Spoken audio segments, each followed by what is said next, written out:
Hello and I welcome you all on keystone classes. तो आज तारीख हमारी है 8/7/2024। तो आपके जो वार्डन के पेपर हुए थे हम उन्हें कर रहे हैं और हम अभी तक लगभग 4 क्लास कर चुके हैं। आज सुबह की मैंने एक क्लास अपलोड कर दी थी, एक क्लास में अब अपलोड कर रहा हूँ। तो आज की हमारी 2 क्लासेस हो गई, ठीक है। तो 10/6/2024 को एग्जाम हुआ था, मैं आपको थंबनेल पे लगा दूंगा कि कौन सा एग्जाम था। और थर्ड शिफ्ट हमारी जो थी, ये जो पार्ट है ये हमारा फर्स्ट पार्ट है। सेकंड पार्ट आपका कल सुबह मिलेगा आपको।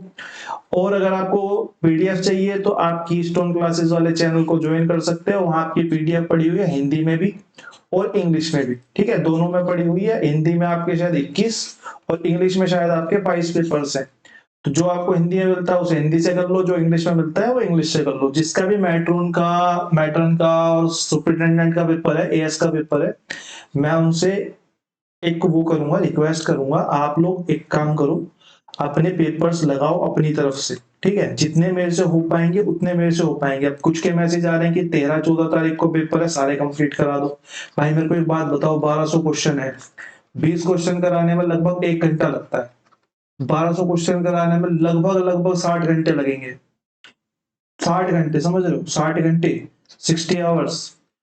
आज 8 तारीख हो गई, अगर आपका 14 तारीख को भी पेपर हो तो 6 दिन बचे हैं। 10-10 घंटे की क्लास कैसे ले पाऊंगा मैं? कोई सेंस ही नहीं है ना इस बात की। मैक्स टू मैक्स मैं 2 से 3 घंटे की क्लास ले सकता हूँ। आज मैं 2 की ले रहा हूँ, कल भी मैं कोशिश करूंगा 2 की लूं। हो सका तो मैं बढ़ा भी दूंगा, इससे ज्यादा नहीं कर पाऊंगा, ठीक है ना। मैं मैक्सिमम एक पेपर और खींच के लास्ट टू लास्ट 2 पेपर दिन के करा सकता हूँ। इससे ज्यादा समय नहीं होता ना, सबके पास 24 घंटे।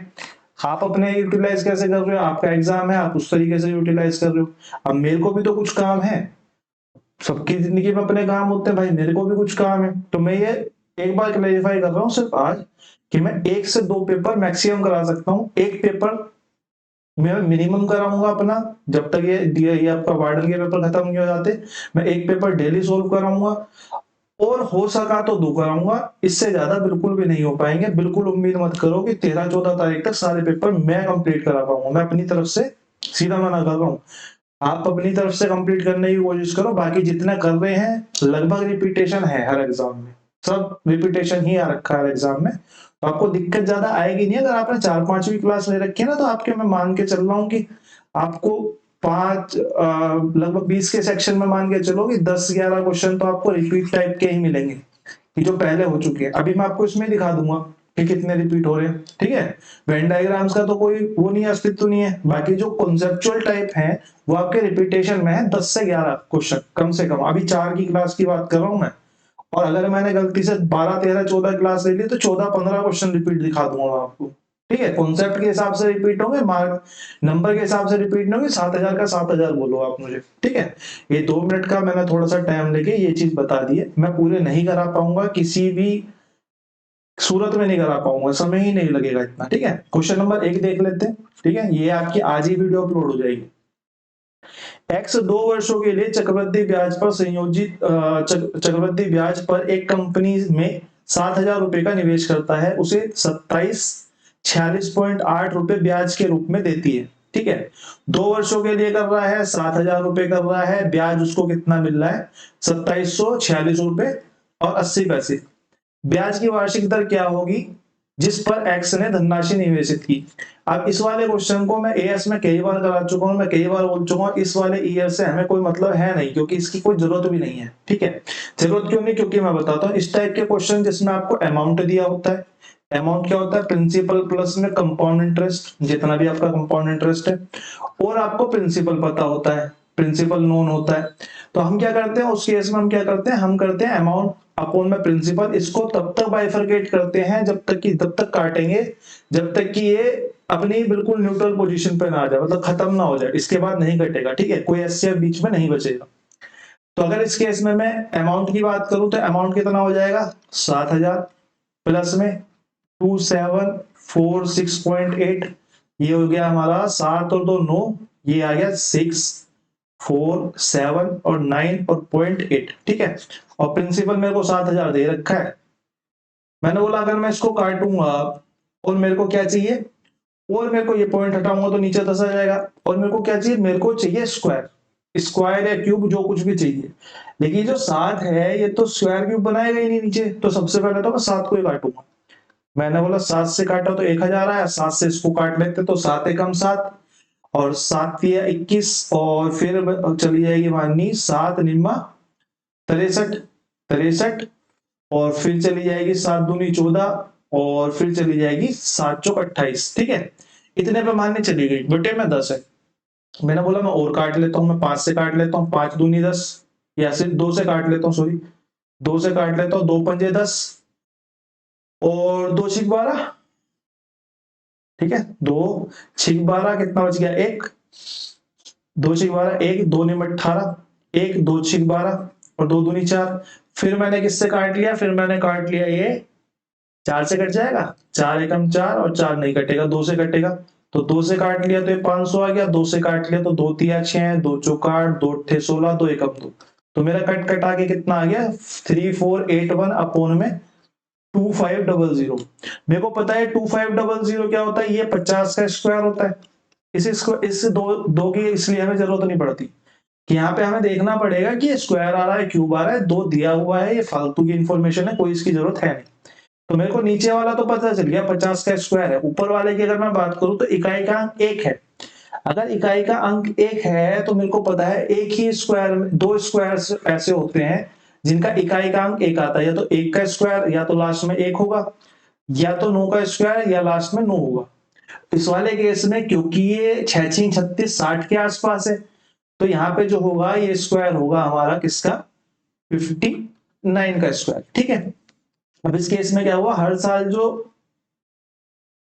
जो आपका प्रिंसिपल है वो हर साल 59 हो रहा है।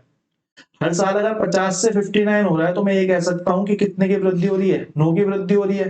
परसेंटेज निकालने के 9 अपॉन में प्रिंसिपल कितना है 50 मल्टीप्लाई बाय 100। 50 से काटूंगा 50 दूनी 100 यानी कि 18% जो है हमारा यहाँ पे राइट आंसर आ गया। ये सब मैंने इतना समझाया है, इसमें इतना कुछ नहीं लिखना, आपको क्वेश्चन दिखाई देगा, आप इसको पढ़ोगे आपको समझ में आ जाएगा। मुझे 7000 प्लस 2746.8 को जोड़ के लिखना है, नीचे 7000 डालना है, जितना कट रहा है कटता जाना है और मेरे को देखना है स्क्वायर निकल रहा है क्यूब निकल रहा है। यहाँ पे अगर ये ईयर नहीं दिया होता तो आपसे क्वेश्चन ये भी पूछ सकता था कि कितने साल में इतना ब्याज मिलेगा, तो यहाँ पे जो आंसर आता है वो 2 इयर्स आता। एक्चुअल में जो फ्रेम होता है क्वेश्चन वो इस तरीके से होता है।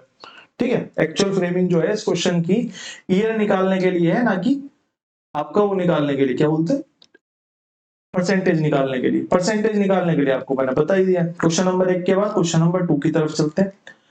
दिया गया है कि वृत्त चित्र एक विशेष महीने में एक परिवार की मासिक व्यय को दर्शाता है।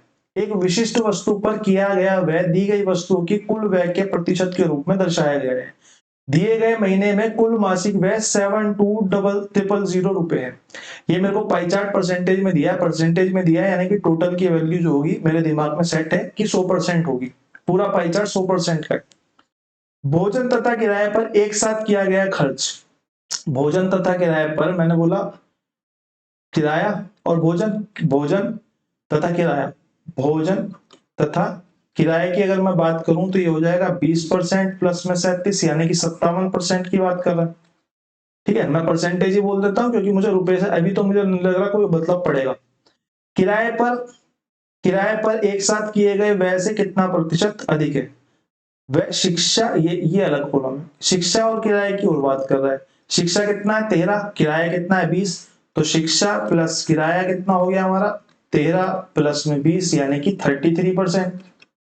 ये बोल रहा है कि जो भोजन और किराए पे करता है उससे वो कितना अधिक है, किससे, शिक्षा प्लस में किराए से। शिक्षा प्लस में किराए से कितना अधिक है, मैं तो परसेंटेज में निकाल लेता हूँ, मेरे को फर्क क्या पड़ता है ये 72,000 से। मैंने बोला भैया ये तो 4 और ये 2 24% अधिक है। और मेरे से क्या पूछा, मेरे से प्रतिशत में पूछा, तो मेरे को रुपए से कोई मतलब ही नहीं रहा। अभी इस कंडीशन में मैं रुपए क्यों ही निकालू, मैं रुपए निकाल के भी इसी कंडीशन पर आ जाऊंगा। मैंने बोला भैया 24% अधिक है, किससे अधिक है, उसने शिक्षा तथा किराए से कंपैरिजन करा है तो मैं 33 को नीचे डालूंगा और मल्टीप्लाई बाय 100। मैंने परसेंटेज से परसेंटेज को कट कर दिया, 3 से इसको काटा, 3 अट्ठे 24, ये कितना आ गया 11 आ गया, और ये आ गया हमारा 800 बटे में 11, 11 सत्ते 77 यानी कि 7 के आसपास वाला आंसर होगा, 70 के आसपास वाला। अब मैंने ऑप्शन को देखा तो मेरे को यहाँ पे 7 लिखते ही ये पता चल गया कि ऑप्शन जो है सिर्फ मेरा सी ही मैच करने वाला है। अपने ऊपर इतनी ट्रस्ट रखो कि आपकी कैलकुलेशन ठीक है, कहीं आप 72.73 पूरा ही निकालने लग जाओ। इससे अच्छा है कि अगर आपको दिख रहा है कि एक ही ऑप्शन जो 7 से स्टार्ट है तो आप इसको लगाओ और फटाफट अपनी 10 सेकंड बचाओ और आगे वाले क्वेश्चन पे आ जाओ। ठीक है, क्वेश्चन नंबर 3 जिसपे नहीं चलेगा उसमें तो कैलकुलेशन करनी है ना। आपको 2 क्वेश्चन 3 क्वेश्चन ऐसे मिलेंगे जिन पे आपको कैलकुलेशन करनी पड़ेगी। अनटिल अनलेस अगर आपको कैलकुलेशन की जरूरत नहीं पड़ रही है तो क्यों करनी है। सिंपल अगर आपको इस क्वेश्चन में दिख रहा है कि 7 से स्टार्ट होगा मेरा जो आंसर है और यहाँ पे सिर्फ एक ही ऑप्शन है तो तुरंत टिक करो, माउस ऐसे चलो आपके टक और अगले वाले क्वेश्चन पे आ जाओ। ठीक है, क्वेश्चन नंबर 3 पे चलते हैं। दोबारा से एक पाई चार्ट का क्वेश्चन है। इस ये वाला सेट थोड़ा सा पाई चार्ट पे बेस है, मेरे को लग रहा है 2-3 आ गए। नीचे दिए गए वृत्त चित्र एक छात्र द्वारा 6 विभिन्न विषयों में प्राप्त अंकों को दर्शाते हैं। फिर से मेरे को वृत्त चित्र दिया हुआ है, अंकों को दर्शा रहा है और परसेंटेज में दिया हुआ है तो पूरे की वैल्यू 100% होगी। अनटिल अनलेस मुझे जरूरत नहीं पड़ेगी तो मैं उसके नंबर इंडिविजुअली नहीं निकालूंगा, अगर पड़ेगी तो मैं निकालूंगा।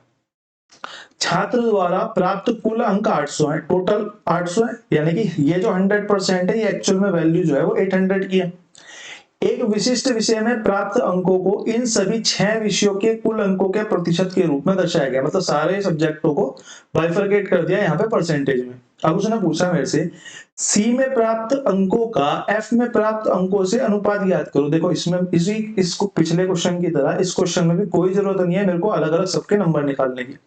मैंने बोला सी में प्राप्त अंक कितने, सी में प्राप्त अंक परसेंटेज में 20% है। मैंने बोला सीधा मैं अनुपात लिख देता हूं, कोई दिक्कत थोड़ी ना। मैंने बोला एफ में प्राप्त अंक कितने, एफ में प्राप्त अंक 10% है।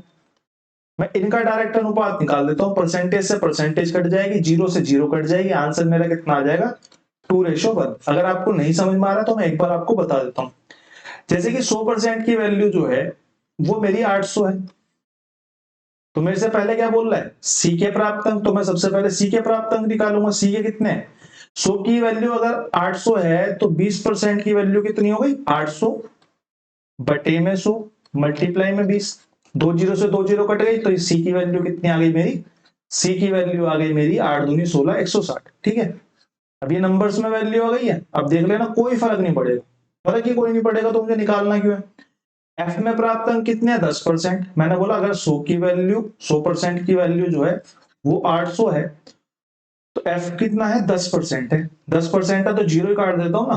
तो एफ कितना आ जाएगा हमारा, एफ कितना आ जाएगा 800 बटे में 100 मल्टीप्लाई में 10। फालतू में अपनी कैलकुलेशंस को नहीं बढ़ाना है, 80। ठीक है, और मेरे से सी और एफ का अनुपात पूछा है। सी कितना है हमारा, सी हमारा 160, एफ कितना है हमारा 80 निकल के आया। क्या ये 2:1 नहीं आया, तो मुझे यहाँ पे क्या जरूरत पड़ रही थी कि मैं इस सारे को निकालूं।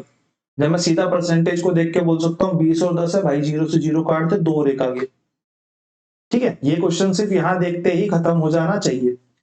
आई होप आप लोग समझ पाए होंगे मैं कहना क्या चाह रहा हूँ। यहाँ पे अननेसेसरी आपको कुछ नहीं करना, जो अननेसेसरी है वो आप करो। ठीक है, क्वेश्चन नंबर 3 के बाद क्वेश्चन नंबर 4 पे चलते हैं, फिर एक बार ग्राम का क्वेश्चन। ठीक है, नीचे दिया गया रेखा चित्र पी और क्यू में कंपनी द्वारा 7 कर्मचारियों को वेतन दर्शाता है। कोई दिक्कत नहीं है, वेतन दर्शा रहा है। यहाँ तो टोटल बोला भी नहीं तो निकालने की भी जरूरत नहीं पड़ेगी। क्वेश्चन को डायरेक्ट पढ़ लेते हैं। वर्ष पी में ए का वेतन, वर्ष पी में वर्ष पी कौन सा है, ये वर्ष पी है। ठीक है, वर्ष सी में पी में ए का वेतन सी के वेतन का अनुपात पूछा हुआ है। पी में ही ए का वेतन कितना है 100 और मेरे से रेशो किससे पूछा है, सी से पूछा है। सी कितना 300। 1 सेकंड का क्वेश्चन है, सिर्फ आंख दिखेगी कि आपको 100 दिख रहा है, आपको 300 दिख रहा है, 0 से 0 आपस में कटी जाएंगी तो 1:3 हमारा ऑप्शन नंबर 1 यहाँ पे राइट आंसर हो जाएगा। क्वेश्चन नंबर 4 के बाद क्वेश्चन नंबर 5 पे चलते हैं। क्वेश्चन नंबर 5 आप लोग एक बार पढ़ लीजिए।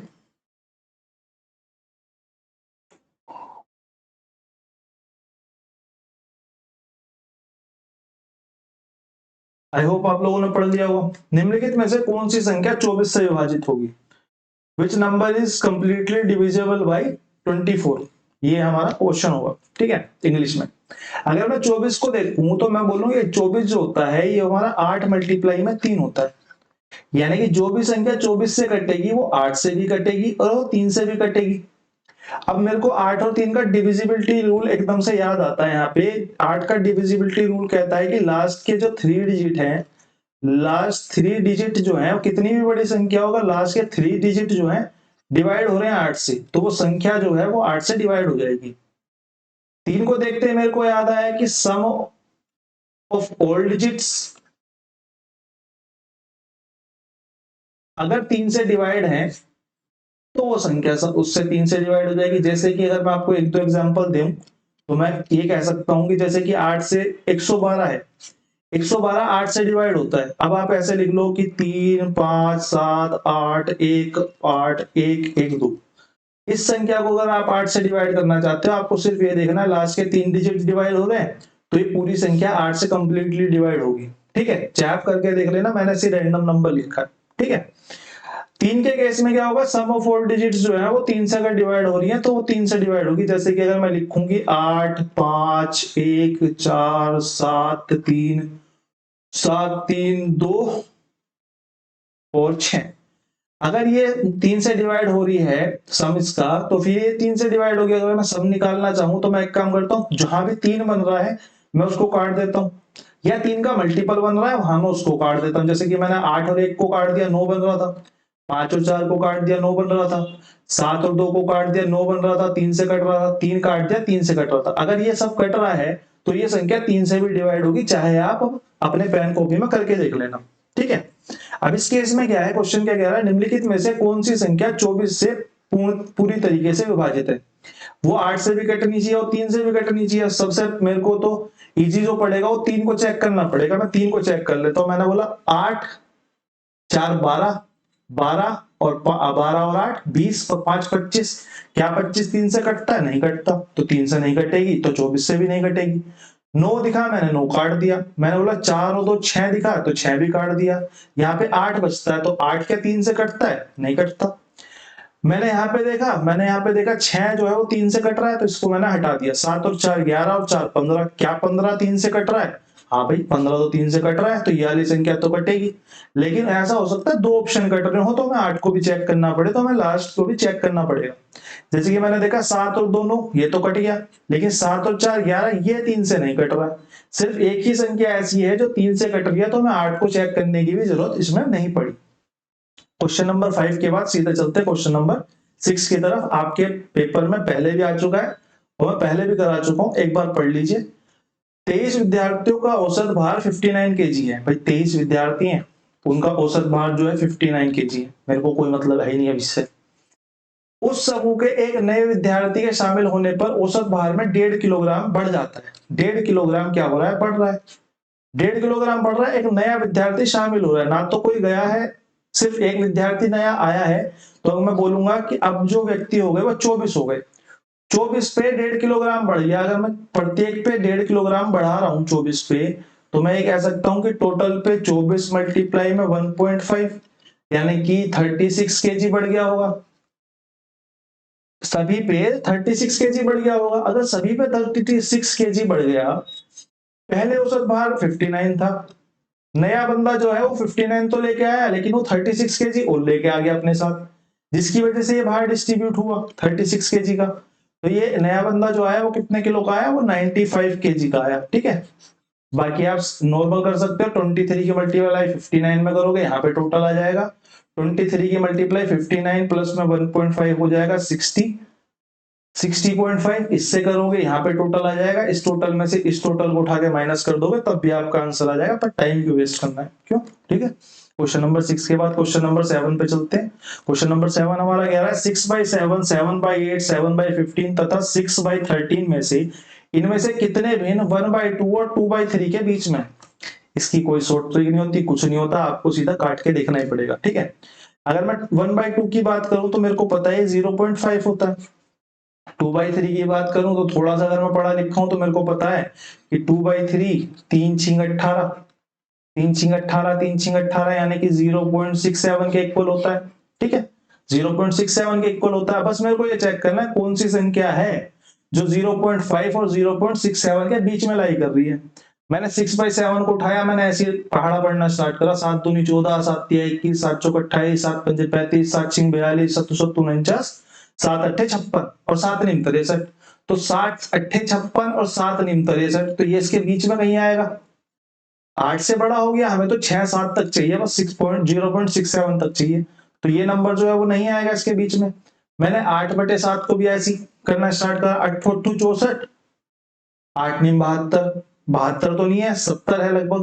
मतलब 7 को 70 बोल सकते हैं एक बार को, क्योंकि पॉइंट लगेगा, लेकिन 72 तो नहीं हो पाएगा। तो 8 6 48, ओ सॉरी, 8 7 56, 8 8 64, 8 8 64, यानी कि 8 से प्लस बैठेगा। क्या 8 से प्लस हमें चाहिए? हमें तो 6 7 तक चाहिए।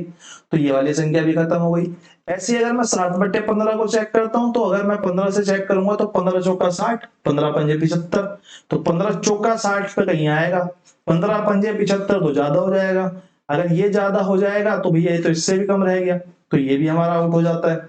6/13 की बात करूं तो 13 चौका 52 और 13 पंजे 65, 13 पंजे 65, 13 चौक 52, 13 पंजे 65, 13 चौका 52 और 13 पंजे 65, यानी कि 52, 13 चौका 52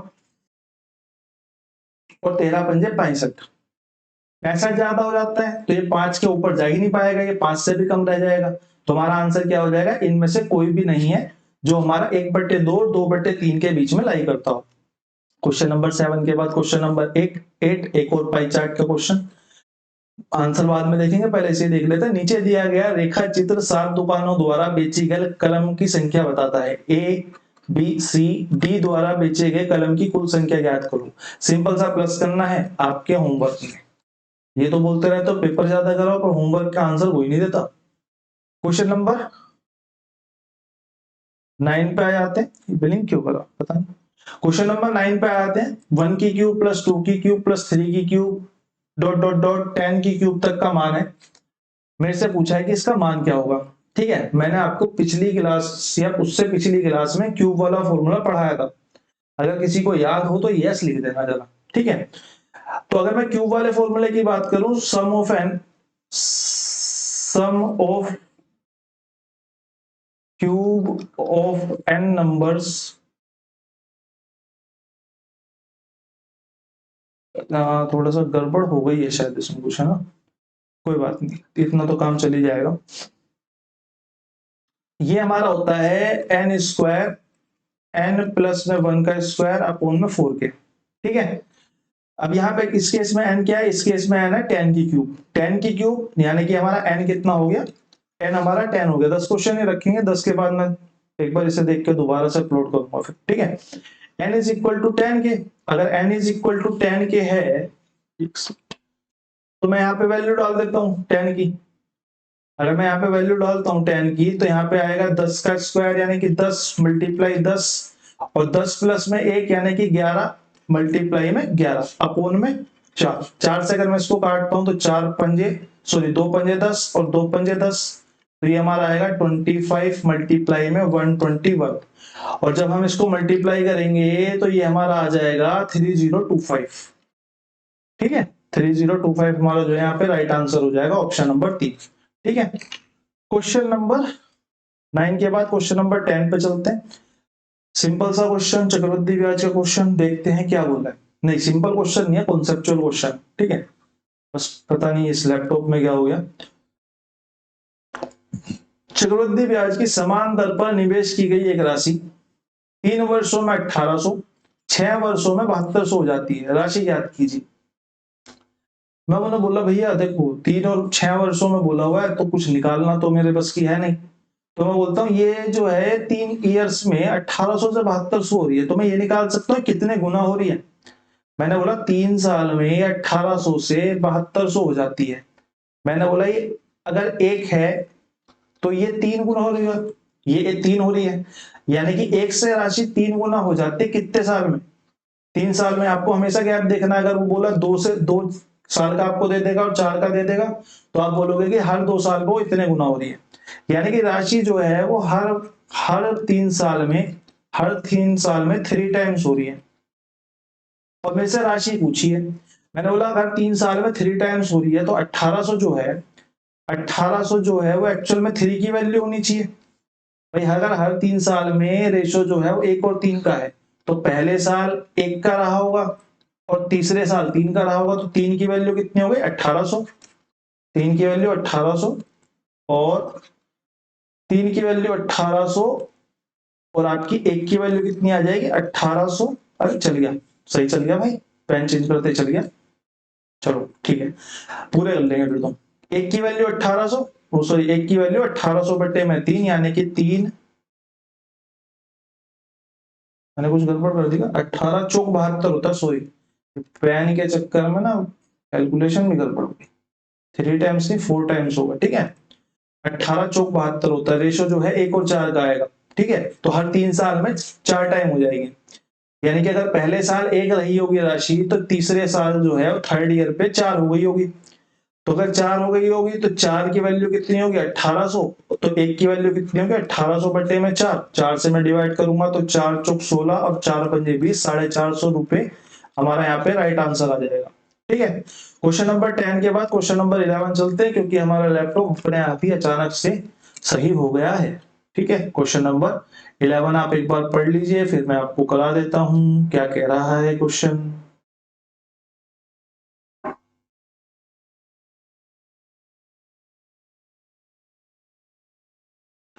क्वेश्चन नंबर 11 पढ़ लिया आप लोगों ने, सिंपल सा क्वेश्चन है, कोई ज्यादा इस क्वेश्चन में है ही नहीं। एम एन ओ की औसत ऊंचाई 152 सेंटीमीटर है, यदि एम एवं एन की औसत ऊंचाई 140 सेंटीमीटर है, एन तथा ओ की औसत ऊंचाई 120 सेंटीमीटर, ठीक है। मेरे को 3 बंदों की दी है और 2 की अलग अलग दी है। अब जो इन दो में कॉमन है, मैं सिर्फ उसी को निकाल सकता हूं, मैं दूसरे को किसी को निकाल ही नहीं सकता, ठीक है। मेरी बात समझ पा रहे होगे, मैं उसी को निकाल सकता हूं, सबसे पहले मैं उसी को निकाल पाऊंगा, क्यों? क्योंकि वो मुझे एक जगह तो एक बार दिया, 2 जगह 2 बार दिया। जैसे कि अगर मैं बात करूं तो मैं बोलूं m plus N plus O जो है, टोटल की अगर मैं बात करूं तो 152 अगर औसत है तो 3 की मल्टीप्लाई होकर टोटल आ जाएगा, 15 दिया 45 और 3 दूनी 6 यानी कि 456। और अगर मैं बात करूं एम और एन की, एम एन कितना है हमारा 140 सेंटीमीटर ऊंचाई है, तो ये 2 है तो 2 से मल्टीप्लाई करके टोटल आ जाएगा, 2 से मल्टीप्लाई टोटल आ जाएगा। आपका कितना आ गया टोटल, एक सेकंड ना जरा, 14 दूनी 28 यानी कि 280 आ गया। अरे रे रे, अजीब काम होते हैं भाई, 280 आ गया, ठीक है। और अगर मैं n प्लस o की बात करूं तो ये है हमारा 129, यानी कि 129 मल्टीप्लाई में 2 कितना आ गया 12 दूनी 24 और 9 दूनी 18 यानी कि 258, ठीक है 258। अगर मैं बात करूं कि अगर मैं इन दोनों को प्लस कर दूं, m plus n plus n plus o, अगर मैं इन सबको प्लस कर देता हूं तो मैं इन दोनों को प्लस करूंगा तो मेरे को मिलेगा 8 8 5 13 का 3, एक हासिल 2 2 4 और एक 5, 538। मैंने बोला यहाँ पे m है, यहाँ पे o है, यहाँ पे n है और ये n एक्स्ट्रा है। अगर मैं इस वाले इक्वेशन को उठा के इसमें से घटा दूं तो मेरा m कट जाएगा, मेरा n कट जाएगा, ये वाला मेरा ये वाला o कट जाएगा, ठीक है। तो अगर मैं इसको इसमें से सीधा ही घटा दूं कि 538 माइनस में 456, तो ये कितना आ गया हमारा, ये आ गया हमारा 2 और 8। यहाँ पे हमारा m n और o आपस में कट गए, m n o आपस में कट गए, 538 और मैंने माइनस कर दिया 456, तो 82 सेंटीमीटर क्या बचा, 82 सेंटीमीटर हमारा बचा n, ठीक है। आई होप आप लोग समझ पाए होंगे, वरना एक बार दोबारा रिवर्स में जाके देख लेना, ठीक है। क्वेश्चन नंबर 11 के बाद चलते हैं क्वेश्चन नंबर 12 की तरफ। सिंपल सा क्वेश्चन है ये भी। एक वस्तु को 20% और 40% की दो क्रमिक छूट के बाद 1248 रुपए में बेचा जाता है, वस्तु का अंकित मूल्य ज्ञात कीजिए। मैंने आपको बोला है कि इस फॉर्मूले को अपना तटस्थ कर लो, a मल्टीप्लाई v बाई 100, बस इसमें ध्यान क्या रखना है, इस प्लस माइनस के साइन का ध्यान रखना है। इस केस में क्या है, इस केस में छूट है तो ये 20 भी माइनस का है, ये 40 भी माइनस का है, तो इसे a बाई a और b की वैल्यू कितनी आ गई हमारी, ये तो आ गई माइनस का 60। अंदर क्या होगा, माइनस माइनस की मल्टीप्लाई हो जाएगी तो ये प्लस हो जाएगा, और 40 दूनी 80 यानी कि 800 हो जाएगा, यानी कि अंदर से क्या निकल के आएगा, अंदर से निकल के आएगा प्लस का 8, 2 जीरो से 2 जीरो कट जाएंगे भाई, 800 अपोन में 100, 2 जीरो से 2 जीरो कट गई। माइनस का 60 है प्लस का 8 है, तो यहां से हमें क्या मिलेगा, यहां से हमें मिलेगा भैया जी 52%। अब 52% क्या है, ये तो डिस्काउंट परसेंट हो गया, इसने बेचा है यानी कि मेरे से बोला एसपी है।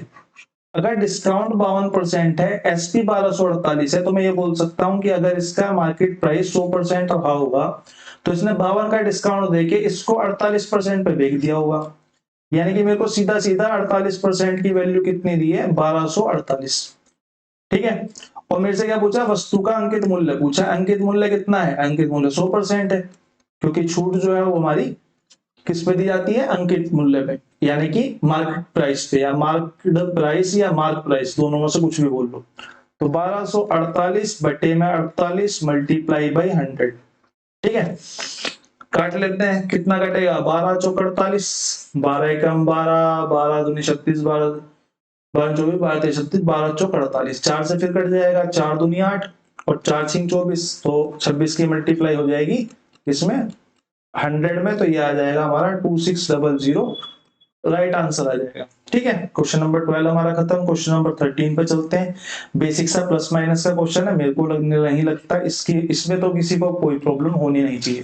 ठीक है, क्योंकि आपका एग्जाम 1 महीने बाद है, अगर आपको इसमें प्रॉब्लम है तो भाई सॉरी तो बोलना पड़ेगा ना फिर आपको। ठीक है, क्वेश्चन नंबर 13 के बाद क्वेश्चन नंबर 14 डीएसएसबी का फेवरेट बार का क्वेश्चन कर लेते हैं। मैंने बोला 5.24 के ऊपर बार है सिर्फ, मैंने बोला 5 को मैं अलग लिख लेता हूँ, पॉइंट से पहले की संख्या को मैं 5 प्लस करके लिख देता हूँ। फिर मैंने बोला जो संख्या है उनको एज इट इज लिख लेते हैं, 2 4 3 को मैंने एज इट इज लिख लिया। जिस संख्या के ऊपर बार है बाकी को छोड़कर मैं उसमें से माइनस कर देता हूं, बाकी को छोड़कर, यानी कि 3 को छोड़ दिया मैंने, तो मैंने इसमें से 24 को माइनस कर दिया। जितनी संख्या के ऊपर बार नहीं था मैंने उतने ही, सॉरी जितनी संख्या के ऊपर बार है मैंने उतने 9 लिखे, और जितनी संख्या के ऊपर बार नहीं था, 2 संख्या के ऊपर नहीं था, मैंने उतनी ही 0 लिखी। ठीक है, उतनी ही 0 लिख दी, तो ये मेरा आंसर निकल के आ जाएगा। 5 प्लस में 2 4 3 माइनस में 24, और अगर मैं 2 4 3 में से 24 घटाऊंगा तो मेरा क्या आएगा, एक बार मेरे को कमेंट सेक्शन में बताओ। ये हमारा आएगा 219, यानी कि मेरा कितना आ जाएगा, 5 प्लस में 219 अपॉन में 900, 900 की मल्टीप्लाई इसमें हो जाएगी, 9 पंजे 4500 प्लस में 219 बटे में 900 कर देते हैं, प्लस कर देते हैं, तो ये आ जाएगा 4719 अपॉन में 900 इज इक्वल टू हमारा आंसर 4799 अपॉन में 900। ठीक है, ऑप्शन नंबर बी हमारे यहाँ पे करेक्ट हो जाएगा। क्वेश्चन नंबर 15 मैंने अभी आपको थोड़ी देर पहले 24 का बाइफर्केशन करके बताया, बहुत अच्छे से तरीके से एलैबोरेट करा था। वो मैंने इसलिए करा था क्योंकि मुझे पता था ये क्वेश्चन आएगा। ठीक है, अब ये क्वेश्चन जो है, अब मैं इसको 1 सेकंड के अंदर करता हूं। ठीक है, मेरे को ये पता है कि ये 4 और 3 का मल्टीपल है, तो 4 से भी डिवाइड होना चाहिए, 3 से भी होना चाहिए। 8 के केस में क्या था, लास्ट के 3 डिजिट डिवाइड हो। 4 के केस में क्या होगा, लास्ट के 2 डिजिट डिवाइड हो। अगर मैं 2 के केस की बात करूं तो लास्ट का 1 डिजिट डिवाइड हो। ठीक है, ये 2 4 8 का केस चलता है, 2 में 1, 4 में 2 और 8 में 3, 16 में बोल देगा, स्क्वायर करते चले जाएंगे, 2 की 4 होगा तो 4 डिजिट हो जाएगा, और 2 दूनी 4 दूनी 8 दूनी 16 दूनी 32 हो जाएगा, तो लास्ट की 5 डिजिट हो जाएगा। ठीक है, उसका कोई फायदा मतलब है नहीं। अब मुझे सिर्फ ये चेक करना है, कि ये 3 से कट रहा है नहीं कट रहा। सबसे पहले मैं ये चेक करूंगा, मैंने बोला 9 खत्म, 4 4 8 दूनी 16, भैया ये तो नहीं कट रहा, ये तो नहीं कट रहा। फिर मैंने बोला अगला देख लेता हूँ, 7 और 2 9 खत्म, 8 और 5 13, ये कट रहा है, ये सॉरी ये भी नहीं कट रहा, 13 भी नहीं कटता 3 से। फिर मैंने बोला 6 और 3 9 खत्म, 6 5 11, ये भी नहीं कट रहा 3 से। अब मैंने इसको देखा, 7 और 3 10 और 4 14 और 4 18, ये तो 3 से कट रहा है। अगर ये 3 से कट रहा है और बाकी 3 नहीं कट रहे हैं, तो हमें 4 से चेक करने की कोई जरूरत भी नहीं है। मुश्किल से मुश्किल 5 सेकंड का क्वेश्चन है। ठीक है, मतलब 5 का तो नहीं, थोड़ी कैलकुलेशन ठीक हो तो 10 सेकंड का मुश्किल से क्वेश्चन है, देखते खत्म हो जाएगा। क्वेश्चन नंबर 15 के बाद क्वेश्चन नंबर 16 पे चलते हैं। 1700 रुपए की राशि 20% प्रति वर्ष की दर से कितने वर्षों में 7480 रुपए का चक्रवृद्धि ब्याज देगी। फिर वही वाली बात है, ठीक है, कोई दिक्कत वाली बात नहीं है। मैंने बोला मेरे को प्रिंसिपल दिया हुआ है, मेरे को परसेंटेज दी हुई है, रेट परसेंट, जिसका इस क्वेश्चन में कोई अर्थ है नहीं। जैसे पिछले वाले क्वेश्चन में टाइम का अर्थ नहीं था, इस वाले क्वेश्चन में इस रेट परसेंट का अर्थ नहीं है। मेरे को यहाँ पे दिया हुआ है CI, मैंने बोला मेरे को अमाउंट मिल सकता है और मेरे को प्रिंसिपल भी मिल सकता है, तो मैं अमाउंट अपॉन प्रिंसिपल डाल दूंगा, डायरेक्ट मेरा आ जाएगा, ठीक है। मैंने बोला 170000 प्लस में 7480 को अगर मैं प्लस कर दूं तो ये मेरा आता है 084, 7 दूनी 14 का 4, एक हासिल और एक 2, ये मेरा अमाउंट हो गया। प्रिंसिपल की बात करूं तो मेरा 17,000 जो है वो प्रिंसिपल हो गया।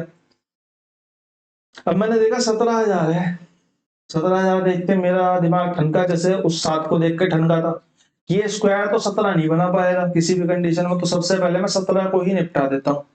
17 को मैंने जैसे निपटाया तो 17 एकम 17, 3 बच गया, 4 बच गया, 7 हो गया, 74 हो गया।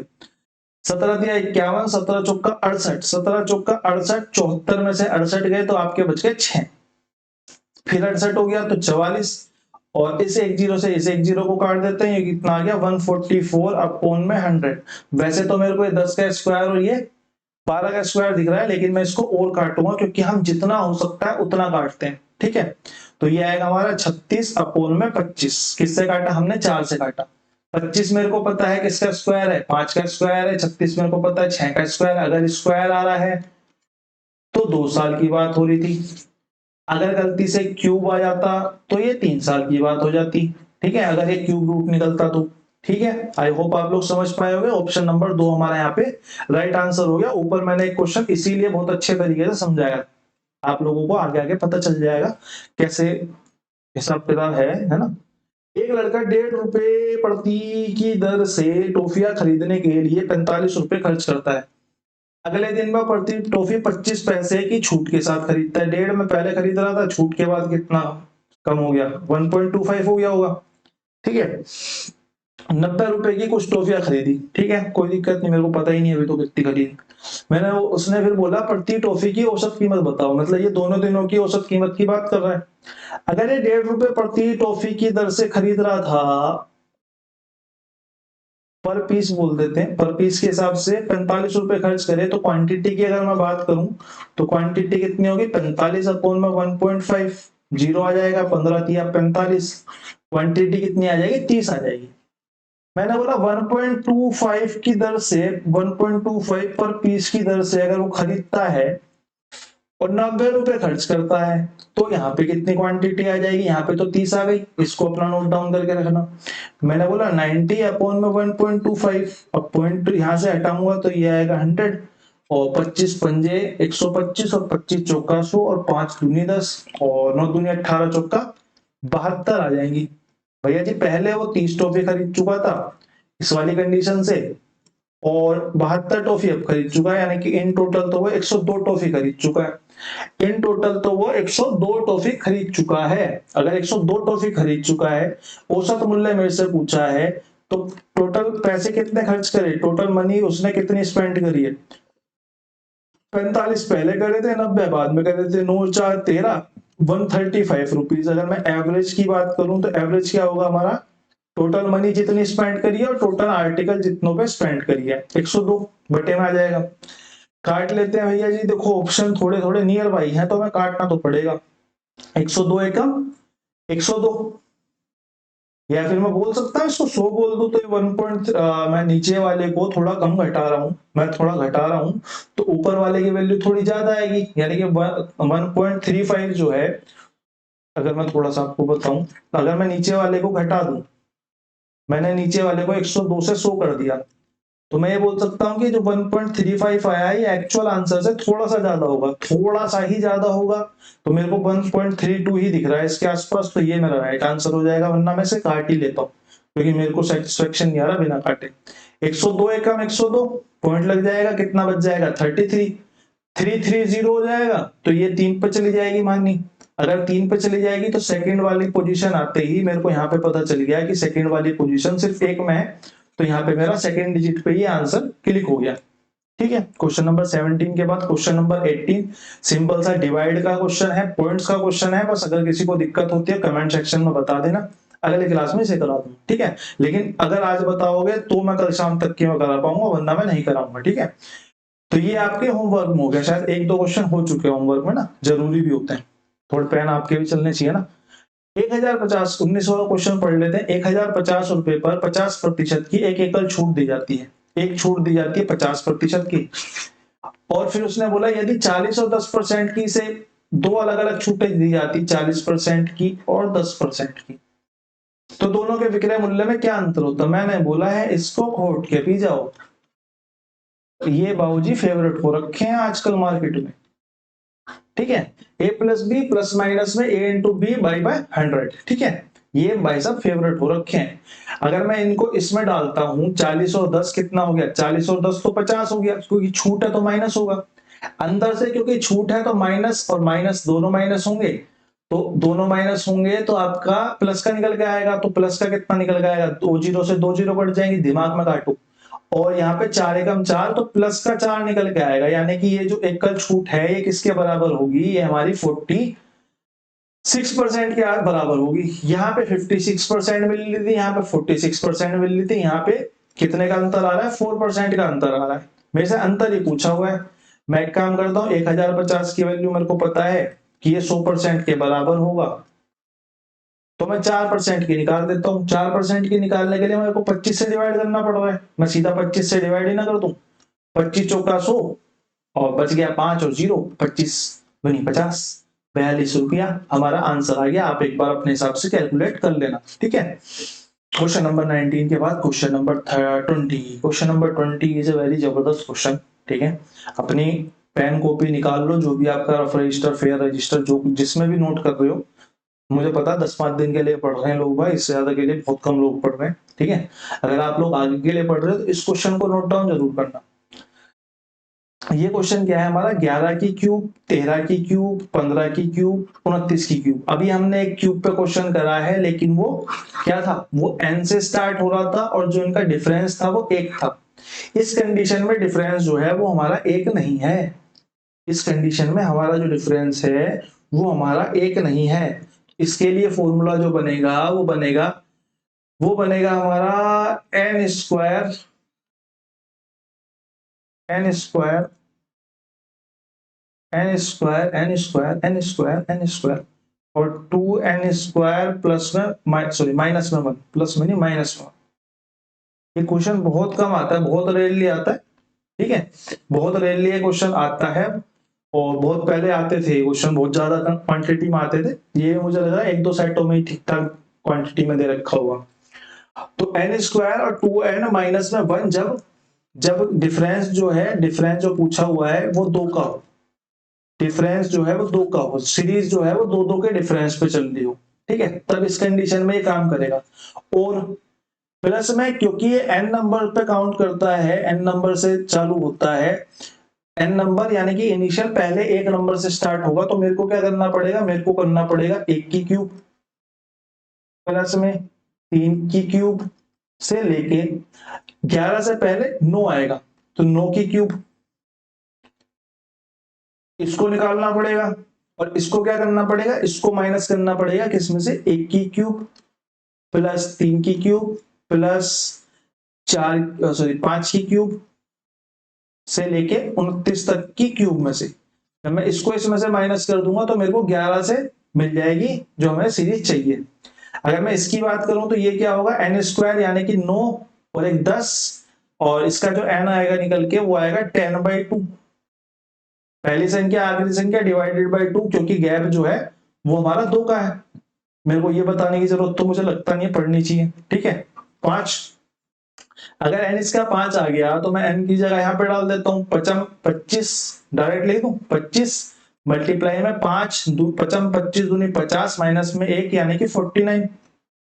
अगर मैं इसकी बात करूं तो ये क्या आएगा, 29 प्लस में 1, 29 प्लस में 1 बटे में 2, 30 यानी कि 15। इसका n कितना आ गया, इसका n आ गया 15। इसके जो नंबर्स हैं वो है 15, ठीक है। 15 मल्टीप्लाई में 15 यानी कि 225, डायरेक्ट लिख देता हूं, n स्क्वायर की वैल्यू कितनी आ गई 225, मल्टीप्लाई में 15 मल्टीप्लाई में 15 225 मल्टीप्लाई में 2 450, 450 में से 1 माइनस हो जाएगा तो 449। 225 मल्टीप्लाई में 449 ये आ जाएगा। अब मैं इनको जरा, अरे भैया बहुत लंबा आ गया है ना, बहुत ज्यादा लंबा आ गया भाई। चलो कोई बात नहीं, कर लेते हैं। 25 से करूंगा तो मैं इसको 49 को तो मैं डायरेक्ट कर सकता हूँ। 25 पंजे 125, 1250 में से 1250 में से मैं 25 घटा देता हूँ तो ये हो जाएगा 1225। और इसके लिए मेरे पास कोई जादू है नहीं, तो मैं इसको करना ही पड़ेगा। 225 449, 9 पंजे 45 का 5, 4 हासिल, 9 दूनी 18 और 4 22 का 2, 2 हासिल, 9 दूनी 18 और 2 20 मल्टीप्लाई में 5 चौक 20, 2 4 दूनी 8, 0 4 दूनी 8 और 1 9। ठीक है, हाँ ठीक है। और ये भी 900 ही आ जाएगा, 0 0 9। ये आ गया हमारा, इसको यहाँ लिख लेते हैं। ये आ गया हमारा 5 और यहाँ पे आ गया हमारा 2 और यहाँ पे आ गया हमारा 0, यहाँ पे आ गया 9 2 11 का 1 लगा, 1 हासिल और 1 10। इसकी वैल्यू मेरी कितनी आ गई 101025। मेरे से क्या पूछा है, मेरे से खाली पूछा गया है क्या 11 की क्यूब से लेके 29 की क्यूब तक। तो मैं उठा के इस वाली वैल्यू को इसमें से माइनस कर देता हूं, तो हमारा आंसर कितना आ जाएगा 101025 माइनस में 1225 और मैं हटाऊंगा तो 0 0 8 और 9 और 9 99800 जो है वो हमारा राइट आंसर हो जाएगा, ऑप्शन नंबर 1। ठीक है, आई होप आप लोगों को क्लास अच्छी लगी होगी। अच्छी लगी हो और एंड तक रुके हो तो कृपया ध्यान देके होमवर्क वाले क्वेश्चंस के आंसर मैसेज कर दिया करो। जितना मेरे से हो पाएगा मैं उतना ही कर पाऊंगा, उससे ज्यादा मैं नहीं कर पाऊंगा। हाथ जोड़ के विनती है। अब आपका पेपर 10 दिन बाद है तो मैं क्या कर सकता हूँ, मैं तो 4-5 महीने से कंटेंट दे रहा हूँ ना। आप लोग नए आए हो तो मैं क्या कर सकता हूँ बताओ उसमें, है ना। वार्डन का जितना हो सकेगा फिर भी मैं करूंगा, लेकिन 10 घंटे में डेली के दे नहीं सकता ना। 3-4 घंटे अगर मैं मैक्सिमम दे भी देता हूँ तो भी 2 पेपर नहीं सोल्व हो पाएंगे ठीक से, क्यों। बाकी आप लोगों की इच्छा है, जैसे आपको करनी है तैयारी वैसे करो। मेरे हिसाब से आप प्रीवियस ईयर निकाल लो और उनके क्वेश्चन प्रैक्टिस कर लो। अपने डाउट जितने भी आते हैं अपने डाउट्स ग्रुप में भेज दो। अगर डाउट ग्रुप नहीं है तो नीचे डिस्क्रिप्शन में लिंक है, जो एंड तक रुका हुआ है मैं उसको बताता हूँ, नीचे डिस्क्रिप्शन में लिंक है। दूसरे ग्रुप का भी हुआ, ठीक है, वहां के कमेंट सेक्शन में जाओगे, उस वाले ग्रुप में कमेंट सेक्शन आपको ओपन है, उसके कमेंट सेक्शन में अगर आप मैसेज करते हो वो डायरेक्ट मेरे को मिलता है। ठीक है, वो रीडायरेक्ट होता है दूसरे ग्रुप पे। अगर आपको डाउट है तो आप उस ग्रुप में भेज दो, मुझे कोई दिक्कत नहीं है। ठीक है, लेकिन ज्यादा नहीं हो पाएगा, इससे ज्यादा नहीं करा सकता मैं। ठीक है, मैं 2 क्लास करा रहा हूँ, मैं कल कोशिश करूंगा 3 हो जाए, पर मैं धीरे धीरे ही कर पाऊंगा। ठीक, धन्यवाद।